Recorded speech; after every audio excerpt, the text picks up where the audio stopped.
Crude oil, daily forecast January 2nd, FXEmpire.com. Light sweet crude had a strong showing, as you can see on this chart for the day, but still remains within a very resistive area.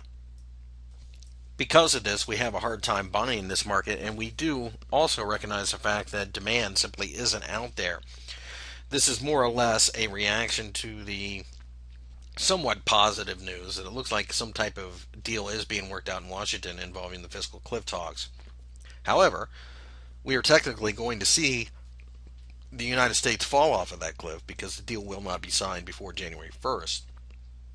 Truth is, though, that given a few days or whatever it ends up being, they can retroactively go back. So, really, at the end of the day, nothing will have been done that was going to be that big of a deal. But looking at this chart, we do recognize the fact that there is a significant amount of resistance all the way up to 94.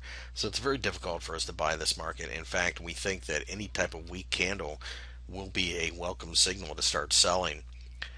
With all of the positive headlines that came out, though, at the later part of the day, President Obama came out and essentially put everybody on notice that and this is the next problem, the debt ceiling talks in late February, early March that will have to be go on in Congress is also going to be an opportunity for him to try to raise taxes again.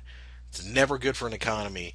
So looking forward, it's going to be very difficult to see a very bullish oil market as the world's largest consumer slows down its consumption, especially if the economy slows down like it very well could.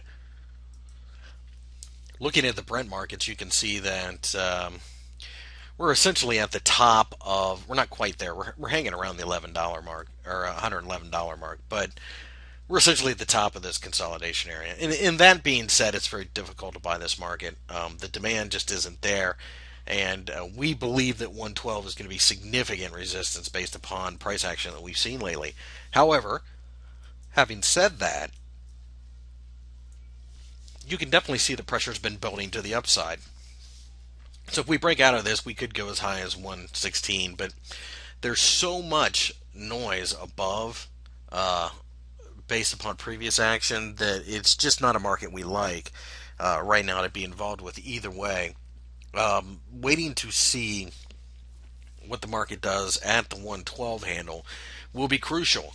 And at that point in time, we'll have to see. If we close above 12, we probably would be forced to go long at that point, but would keep relatively tight stops as we think the action above could be rather choppy to say the least. If we manage to break down below 110, we figure that's negative enough that we would go ahead and start shorting as we would count on pretty much a return to the bottom of the consolidation area.